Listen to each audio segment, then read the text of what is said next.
Jakarta. Di video kali ini saya akan menjelaskan tentang bercerita dengan media wayang kardus. Baik, sebelum kita memulai ke materi, marilah kita bersama-sama membaca doa terlebih dahulu ya. 1, 2, 3. Bismillahirrahmanirrahim. Wabidu billahi robba wabil islami dina wabi muhammadin nabiyya wa rasulah rabbi zidni ilma warzuqni fahma. Amin. Langsung saja. Bercerita dengan media wayang kardus dapat membantu pendidik dalam memperkenalkan tokoh-tokoh yang ada pada boneka wayang. Melalui boneka wayang, anak akan tahu tokoh mana yang sedang berbicara, apa isi pembicaraan, dan bagaimana perilakunya. Boneka kadang menjadi sesuatu yang hidup dalam imajinasi anak. Hal ini bisa dilakukan melalui bercerita, sehingga percakapan akan terjadi antara anak dengan guru ataupun sebaliknya, dan juga antara anak dengan anak lainnya. Sini saya akan bercerita tentang bertemakan binatang, yaitu tupai si penipu. Inilah sketsa cerita wayang kardus tupai si penipu. Hutan dengan pohon-pohon besar yang lebat dan daun-daun yang hijau, ada seekor burung bangau sedang berjalan dengan kaki panjangnya ke sebuah sungai yang jernih untuk menangkap ikan dan kodok. Kodok adalah makanan favorit si bangau, karena dia sangat menyukai daging kodok yang kenyal, serta kaki bangau yang panjang. Sedangkan kodok mempunyai kaki pendek, sehingga bangau dengan mudah melahap si kodok. Bangau mempunyai sahabat akrab di hutan itu yang bernama tupai. Mereka saling membantu. Si bangau suka menemani hari-hari si tupai dan mengantarkan tupai terbang jauh. Mereka suka saling berbagi cerita tentang pengalaman mereka ketika sedang mencari makanan ataupun hal lain. Mereka selalu menceritakan segala hal. Mereka juga senang banyak sumber makanan. Sayapnya yang lebar, kakinya yang panjang, dan lehernya yang panjang itu, bangau masih memanfaatkan untuk berpergian jauh. Karena sayap yang lebar dan kuat, tupai jadi semakin senang dengan bangau. Tapi dia tak pernah membantu atau membalas budi si bangau.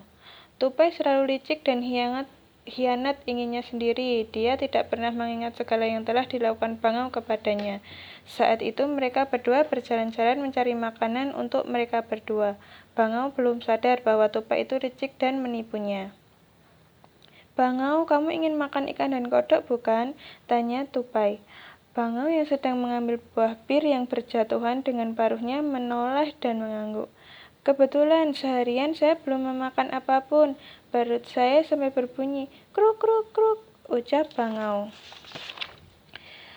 "Kasihan, kalau begitu kau cari ikan dan kodok yang banyak, serta aku mengambil pisang dan buah-buahan yang lain," ucap tupai. "Kau betul, tupai. Ya sudah, sampai jumpa," pamit bangau yang sudah asik ke sungai berburu kodok dan ikan. Tupai pun yang pintar memanjat dapat mengambil buah-buahan dengan cepat dikumpulkannya. Anggur, apel, pir, pisang, dan leci diletakkan di bawah pohon rambutan tempat janjian mereka berdua. "Bangau, kau maunya saja ditipu olehku. Padahal aku tidak ingin membagi buah-buahan ini denganmu. Hihihi," tawa kecil tupai lalu melahap sepotong pisang. Bangau pun mendapati banyak ikan dan kodok, tetapi ia terkejut bahwa buah-buahan untuk mereka berdua telah habis. Kera pun malah mengambil satu ekor ikan, dibakarnya di atas batu yang panas. "Di mana buah-buahannya?" Tanya bangau heran. Dia juga belum menyangka bahwa tupai menipunya. Malah tupai juga mengambil jatahnya. "Bangau, hari ini aku sakit, tapi aku hanya mendapat beberapa buah, jadinya aku makan karena kau begitu lama," ucap tupai berbohong. "Kasian sekali, ayo kita serbu makanannya," kata bangau iba. Ini ketiga kalinya dia ditipu oleh tupai. Tapi setelah kejadian itu kedua kalinya, bangau tentu sakit hati. Tetapi dia tidak mau memutuskan hubungannya. Tupai menyimpan banyak makanan, dan sisanya hanya untuk bangau. Dia sangat serakah dan tidak tahu berterima kasih. Lusa, tupai ingin menipu Bangau lagi. Dia ingin ke Pulau Seribu. Di sana banyak buah sayuran biji-bijian yang sangat enak. Tak mungkin ada yang mengizinkan meminjamkan perahu pada tupai. Lagi pula hari ini warga Bangau sedang susah mencari makan, karena akhir-akhir ini sungai sangat kering. Tok tok tok, tupai mengetuk pintu rumah pohon si Bangau yang tinggal sendirian. Bangau sedang bangun tidur. Kera terlalu cepat ingin Bangau mengantarkan ke Pulau Seribu. Oh, selamat pagi tupai. Sapa tupai mengucek matanya yang masih mengantuk sambil mengumpulkan tenaga sehabis tidur. Pagi juga Bangau, balas tupai. Ada apa tupai? Kamu seperti tidak sabar. Kamu mau bermain bersamaku? Tanya Bangau bertubi-tubi. Bangau, aku ingin kau mengantarkanku ke Pulau Seribu. Di sana banyak kodok kesukaanmu loh. Dan aku mencari buah sawo. Tipu si tupai membuat Bangau bersiap-siap. Oke, ayo kita berangkat Bangau, perintah tupai sambil menaiki punggung Bangau. Bangau pun mengepakkan sayapnya yang lebar menuju Pulau Seribu. Di sepanjang jalan, coletan dan candaan tupai membuat Bangau tak bisa berkonsentrasi. Pulau Seribu sangatlah jauh, tapi demi warga Bangau, Bangau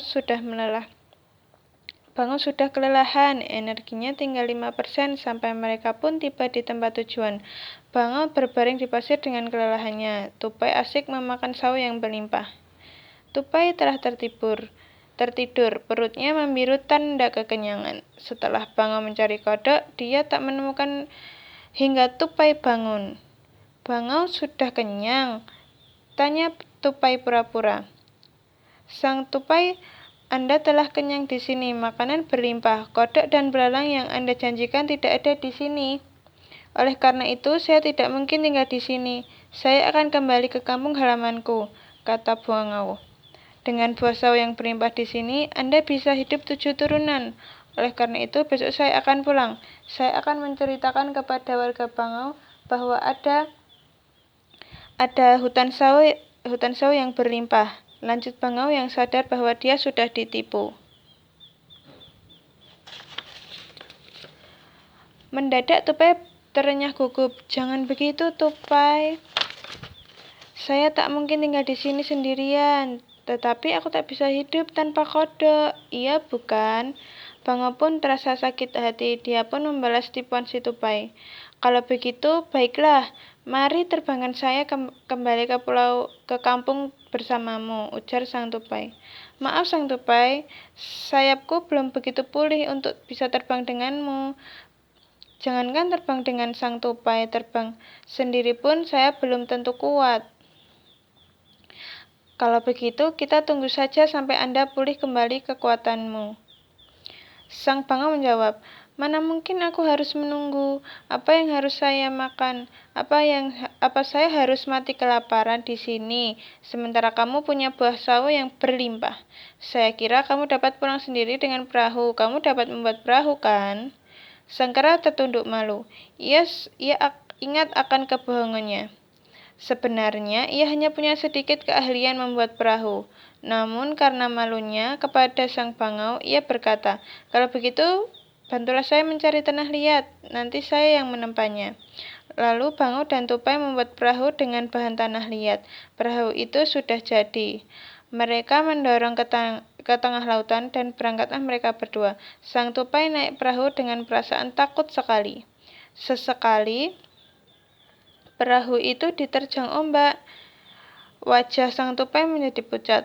Sebaliknya, sang Bangau telah selalu berbunyi, cur humat, bila hancur saya selamat, bila hancur saya selamat.